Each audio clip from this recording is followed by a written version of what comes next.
प्रश्नमाला 1.1 का प्रश्न संख्या 5। प्रश्न संख्या 5 है अपने निम्नलिखित में गुणन के अंतर्गत उपयोग किए गए गुणधर्म का नाम बताना। अपन जो ये प्रश्न दिए हैं 5 के, इसमें कौन कौन से गुणधर्म का उपयोग किया गया है वो बताना अपन को। देखिए, -4/5 गुणा 1, ये संख्या परिमेय संख्या है, इसको दूसरी परिमेय संख्या से गुणा किया हुआ है। इसको माना a, इसको माना b, यानी a और b दोनों को क्या किया हुआ है, गुणा किया हुआ है। फिर दूसरे में बराबर इक्वल किया हुआ है। फिर जो b संख्या दी है उसको पहले लिखा हुआ है, गुणा जो a संख्या है उसको बाद में लिखा हुआ है। यानी a गुणा b लिखा हुआ है पहले, तो बराबर में दिया हुआ है b गुणा a, और फिर उसके इक्वल में दिया हुआ है a और b का दोनों का गुणनफल, a और b दोनों का गुणनफल। इसका मतलब है अपन के पास जब a गुणा b बराबर b गुणा a और बराबर इन दोनों का गुणनफल a b हो, पहली संख्या परिमेय संख्या a, दूसरी परिमेय संख्या b, इन दोनों का गुणनफल गुणा बराबर में दिया हुआ वापस दूसरी संख्या b गुणा पहली संख्या a बराबर दिया हुआ है। फिर दोनों a और b का गुणन दिया हुआ है। तो यहाँ पर जो अपन के पास नियम लगता है वो होता है गुणात्मक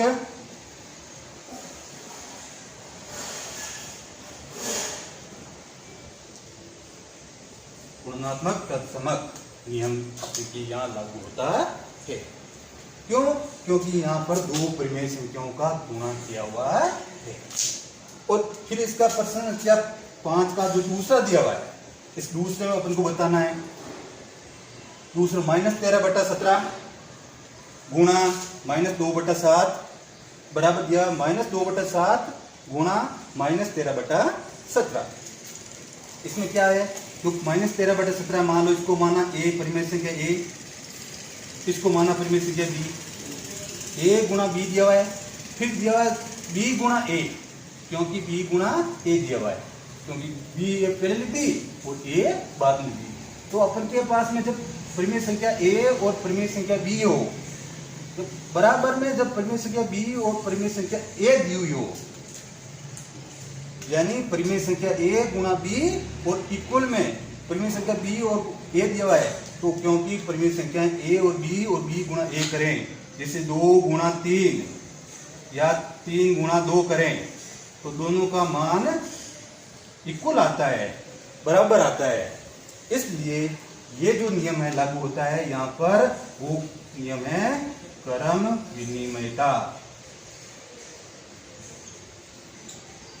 क्रम विनिमयता का जो नियम है वो यहाँ लागू होता है।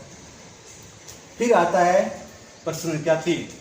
प्रश्न संख्या 3 है -19/29 गुणा 29/-19।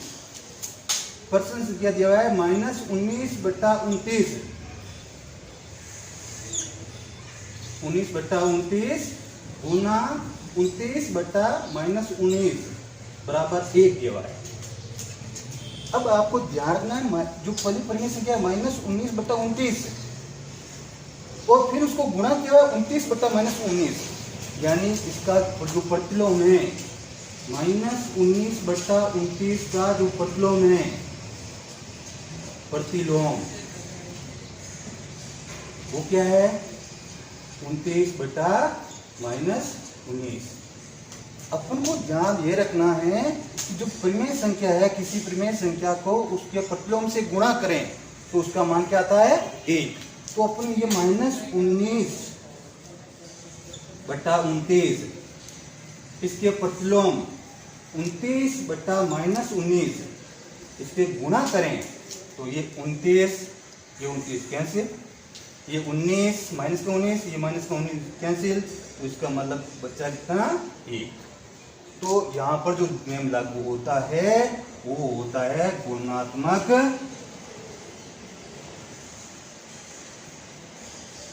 प्रतिलोम।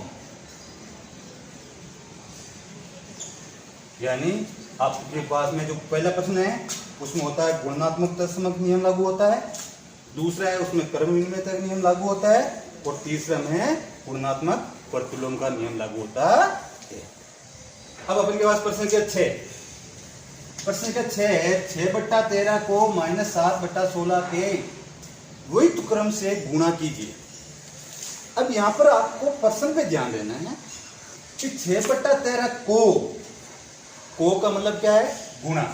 यानी 6/13 को गुणा किससे करना है? -7/16 के व्युत्क्रम से। यानी इस -7/16 का जो व्युत्क्रम है, -7/16 का व्युत्क्रम है क्या है? व्युत्क्रम क्या होगा? व्युत्क्रम मतलब उल्टा। -7/16 का व्युत्क्रम क्या होगा? 16/-7, क्योंकि अंश की जगह हर आ जाएगा, हर की जगह अंश आ जाएगा। यह हो गया 16/-7। अब आपको ध्यान देना है कि 6/13 को -7/16 से व्युत्क्रम से गुणा करना है। तो प्रश्न अनुसार क्या करना है? प्रश्न अनुसार क्या करना है? जो 6/13 है, ये 6/13 है, इसको गुणा किससे करना है? वो गुणा किससे करना है? -7/16 का व्युत्क्रम से। और -7/16 का व्युत्क्रम क्या है? 16/-7। 16/-7। अब अपन को करना है गुणा। 6 को गुणा करना है 16 से। 6 को गुणा अगर 16 से करें तो आएगा 96। हर में क्या है? 13 को गुणा करना है -7 से। 13 किसका है? प्लस का। और 7 किसका है? माइनस का। प्लस गुणा माइनस, और 13 गुणा 7, 13 गुणा 7 करें तो आता है 91, यानी 96/91। अगर अपन यहाँ पर माइनस दिया हुआ है, ये माइनस ऊपर लेकर आना है, तो अपन क्या कर देंगे? ये 96/-91, इसको ऊपर नीचे -1 से गुणा कर देंगे। तो ये प्लस का 96 और माइनस का 1 गुणा करेंगे तो आ जाएगा -96 बटा ये प्लस का 91 और माइनस का 1, प्लस गुणा माइनस गुणा माइनस करेगा प्लस का, और 91 का 91। इसका ये हो जाएगा आंसर 96/91। अब अपने के पास प्रश्न संख्या 7। बताइए कौन से गुणधर्म की सहायता से 1/3 गुणा क्वेश्चन दिया 6 गुणा 4/3 को 1/3 गुणा 6 क्वेश्चन दिया है गुणा 4/3 के रूप में अभिकलन करते हैं। आपको क्या बताना है? गुणधर्म बताना है, कौन से गुणधर्म। अब आप ध्यान देना 1/3 गुणा क्वेश्चन दिया 6 गुणा 4/3। अब इसको कौन से गुणधर्म से अपन अभिकलन करते हैं? अगर मैं इनको बराबर 1/3 गुणा क्वेश्चन 6 गुणा 4/3 लिखूं, इनके बराबर लिख दूं ये 1/3 गुणा 6 क्वेश्चन गुणा 4/3। अब अपने माना 1/3, ये एक मान लो एक परिमेय संख्या है, ये ए है, ये बी है और ये सी। तो ये भी वापस ए हो जाएगी परिमेय संख्या, ये परिमेय संख्या बी हो जाएगी और ये परिमेय संख्या सी।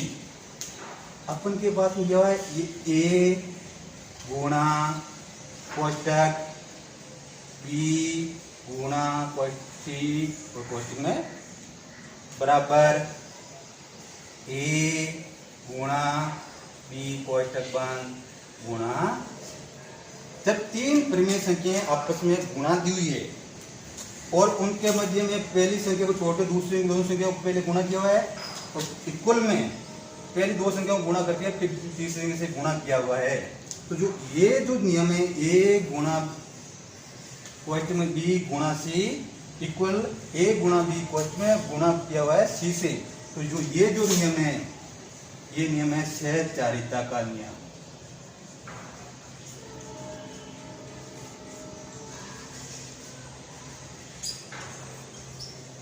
तो इसका मतलब है अब लोग 1/3 गुणा 6 गुणा 4/3 इसको सहचारिता के नियम से अभिकलित कर सकते हैं।